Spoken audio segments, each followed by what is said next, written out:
opisyal at kawani ng Department of Health, personal na inalam ang kalagayan ng mga evacuee sa Marikina City. Dito namigay sila ng mga karagdagang gamot, kabilang ng diabetes maintenance, hypertension maintenance at antibiotics. May report si Bien Manalo ng PTV. Milagrong maituturing ni Nanay Eileen ang pagkakaligtas sa Bagyong Ondoy noong 2009. Nakapasalamat po ako, nagkaroon po ako ng pangalawang buhay talaga. Muntik-muntik na talaga ako mamatay ng time na yun. Talaga mayroon na po talaga akong phobia sa mga ganitong baha. Halos gumuho ang kanyang mundo nang anuri ng baha ang kanilang mga ari-arian. Walang naisalba ang pamilya ni Nanay Eileen kundi ang kanilang mga suot. Ngayong tag-ulan, nanumbalik ang kanyang takot.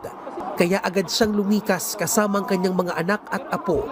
Lalo pa at malapit lang sa Marikina River ang kanilang bahay. Tumutuloy siya ngayon sa Nangka Elementary School na isa sa mga binuksang evacuation centers sa lungsod. Yun po yung pangamba namin. Kung yung bahay namin lubog, natatakot po ako baka po kasi umapaw. Malulubog po tayo. Ano po talaga kami doon? Natatrap po talaga kami.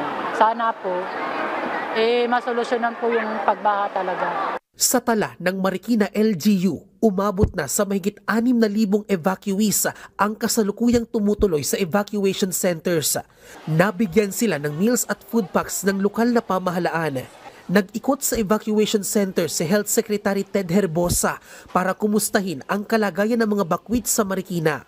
Namigay ang DOH ng karagdagang gamot tulad ng doxycycline, diabetes maintenance, vitamins, hypertension maintenance, antibiotics, gamot sa ubo at first aid kits. So tuloy ang tulong ng national government sa local government kung ano man ang kailangan nila para makatulong at hindi madisgrasya ang ating mga evacuees. Patuloy naman ang ginagawang hakbang ng Marikina LGU para hindi na magkaroon pa ng malawakang pagbaha sa lungsod. Right now, actually, yung dredging operations natin, hindi naman natin tinitigil.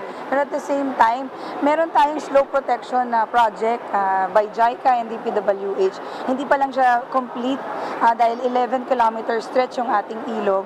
Pero hopefully kapag yun ay naayos at with the maintenance work ng dredging, ayan, pagpapalalim at pagpapalapad ng ilog, may ibsan yung baha dito sa aming lungsod. Bien Manalo para sa Pambansang TV sa Bagong Pilipinas.